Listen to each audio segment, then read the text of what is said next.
kuka ne juyayi da kashe ka Imam Husaini. Kuka ne juyayi da kashe ka Imam Husaini. Ya dan manzon Allah. Assalamu alaikum wa rahmatullahi ta'ala wa barakatu. Kuna tare da Alhuda Foundation 313 TV. Da farko sunana Murtada Umar Ishaq.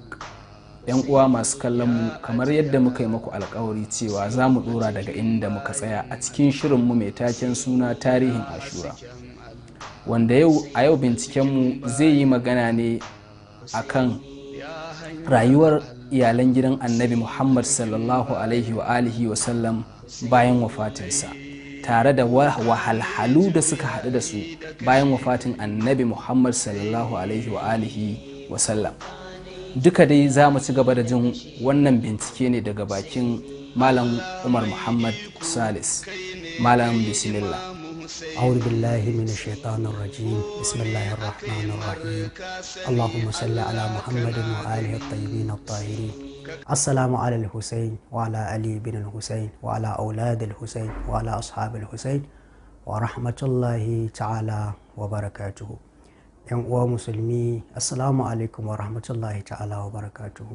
Har wala yau muna cikin bayani akan kwanakin jaje, wanda a jiya mun yi magana akan asalin gabar da umayyawa suke wa hashimawa, wanda shine ya gangaro har abin da ya faru a waƙi'an ashura wacce aka fi sani da ranar cika ciki. To yau za mu yi magana akan halin da iyalan gidan manzan Allah sallallahu alaihi wa sallam suka samu kansu a bayan wafatin manzan Allah. Kamar yadda muka sani cewa manzan Allah saƙon da yake isarwa zuwa ga al'umma saƙo ne na Allah, kuma duk abin da yake aiwatarwa addini ne. A lokaci guda su kuma umayyawa, kamar yadda muka yi bayani a baya, su kuma suna kallon shi a matsayin abokin gaba, suna kallon shi a matsayin abokin gaba saboda abin da muka faɗi a baya na asalin gabar da ke tsakaninsu. To sai zamana cewa manzan Allah yana isar da saƙon shi, su kuma suna masa kallon abokin gaba, suna neman dama ta ramuwa. To amma ba su samu dama ba saboda yanzu manzan Allah yana saman su tun da aka yi fatawa Makka, ba su da damar ramuwa. To kuma sai zaman cewa bugu da ƙari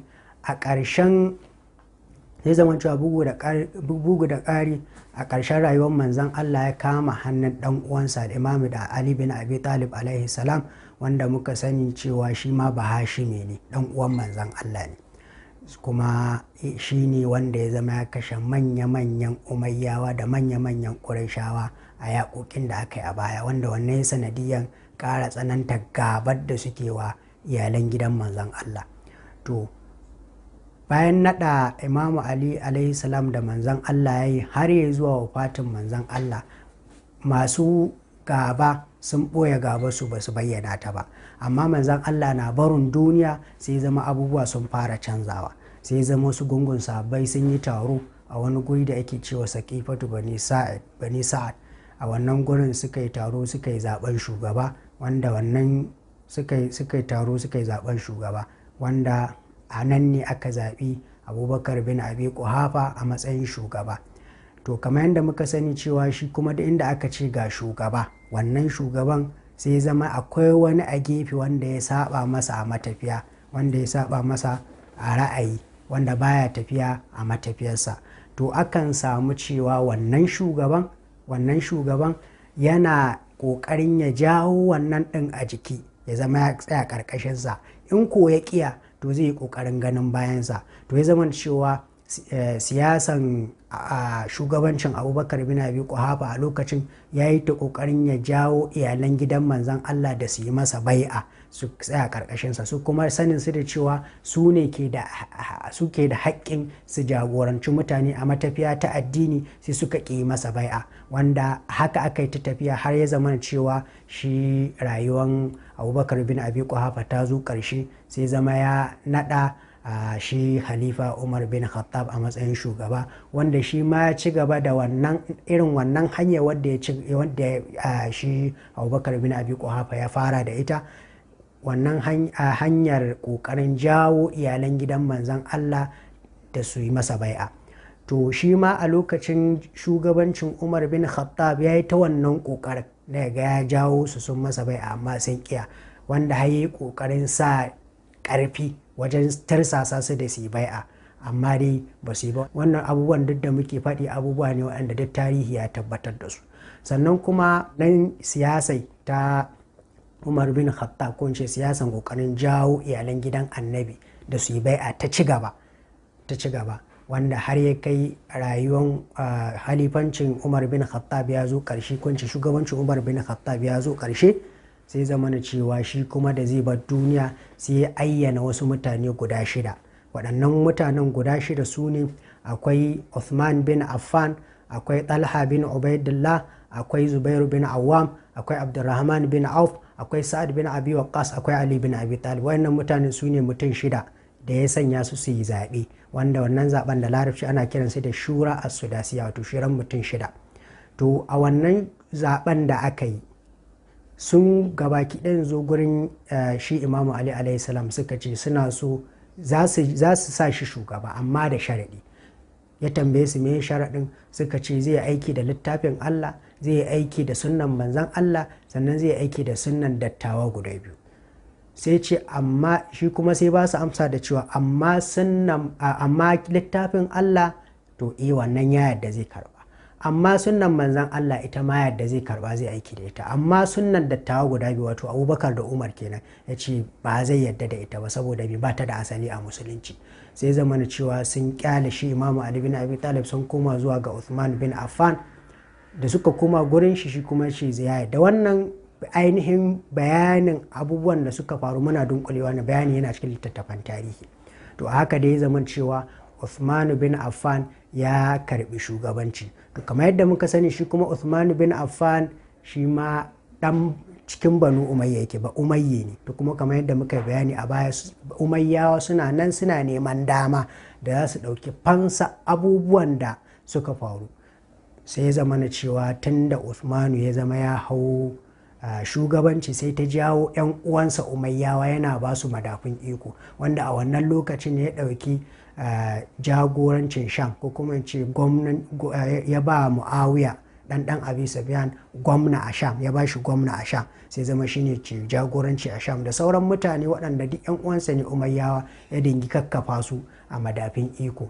To zuwa nan wajen ne sai zaman cewa Umayyawa sun fara samun dama ta iko, suna samun dama ta iko, za su yi karfi, kuma dama akwai kudurinsu na za su dauki fansa abubuwan da suka faru a yaƙoƙin da aka yi a musulunci. To wannan shine lokacin da Umayyawa suka fara samun dama ta iko ko ce ta mulki, wanda kuma daga nan suka fara aiwatar da kudurorin da suke da su akan iyalan gidan manzon Allah sallallahu alaihi wa alihi wa sallam. To bayan ya rarraba madafin iko ga 'yan uwansa Umayyawa, sai zamana cewa wannan siyasar tasa ta bangaranci ta dora 'yan uwansa Umayyawa akan madafin iko, sai zamana cewa al'umma a lokacin wannan salon nashi bai musu daɗi ba, suka fara takura. Sai zamana cewa kuma a lokaci guda ana taɓata sunnan manzan Allah, abubuwa da yawa da musulunci ya koyar ana gurɓata shi, ana ɓata shi. Wannan dalilin ya sanya Hanna na Aisha ta fito da takalmin manzan Allah a lokacin ta fuskanci shi Uthman bin Affan a lokacin, ta yi wata magana wacce shahararra ce a tarihi ya tabbatar, take cewa uktulu na athala fa innahu qad kafara, take cewa ku kashe Uthman, ko ta kira shi da sunan shi da ake kiran shi da shi tun lokacin jahiliya kamun musulunci, ta ce a kashe shi domin ya kafarta. Ta ce ga takalmin manzan Allah nan bai lalace ba amma ya lalata sunnan manzan Allah. Wannan shine abin da Nana Aisha ta faɗi game da Usman, saboda irin salon da ya ɗauka na ɗora 'yan uwansa Umayyawa akan madafin iko. Sai zaman cewa al'umma a lokacin sun damu kwarai, kuma ba sa jin daɗin yadda yake tafiyar da iko. Wannan ya sanya wasu daga cikin sahabbai a lokacin suka yi gungu, suka taru, suka yi niyan za su kashe Usman. To kuma haka suka yi wannan shirin. Imamu Ali tun da ya samu labarin cewa ana niyyar kashe Usman, ya tura 'ya'yansa Imamu Hassan da Imamu Husaini ya ce su je su tare gidan Usman kada a kashe, saboda yana kallon maslaha ta musulunci. Sai zamana cewa yunkurin da aka yi na kashe Usman, Imam Ali ya yi ƙoƙarin hanawa ta hanyar tura 'ya'yansa, amma sai zaman su waɗannan masu kisa ɗin sun dira ta baya a daidai lokacin da su Imam Hassan da Hussein suna ƙoƙarin kara gaba, saboda ta kofa za su shiga ake tsammanin shiga su, sai zamana su kuma sun dira ta baya sun je sun kashe shi Halifa Uthman bin Affan.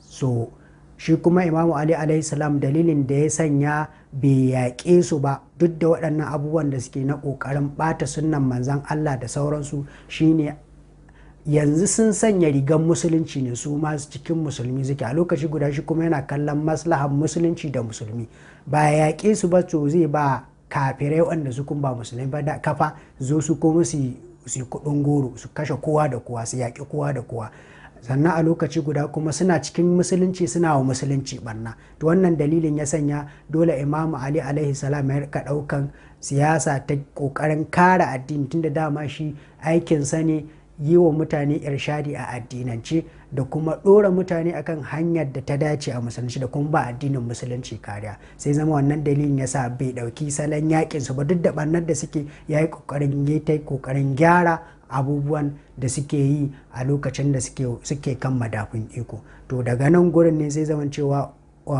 shi Uthmanu bin Affan rayuwarsa ta ƙare, sai zama mutane gabaki ɗaya suka yi gungu bayan wafatin Uthman bin Affan, da waɗanda su 'yan shi'a ne tun suna tare da Imam Ali tun lokacin da manzon Allah ya naɗa shi, da kuma waɗanda suka bi shehannai suka bi dattawa, wato suka bi Abubakar da Umar da Usman, yanzu gabaki ɗaya kowa da kowa sai ya dawo gurin shi Imamu Ali alaihi salam, suka ce yanzu shi kadai ne ya dace da halifanci. Imamu Ali ya ce musu ku duba dai ku gani inda wanda ya dace, suka nace akan lallai shi ne ya dace.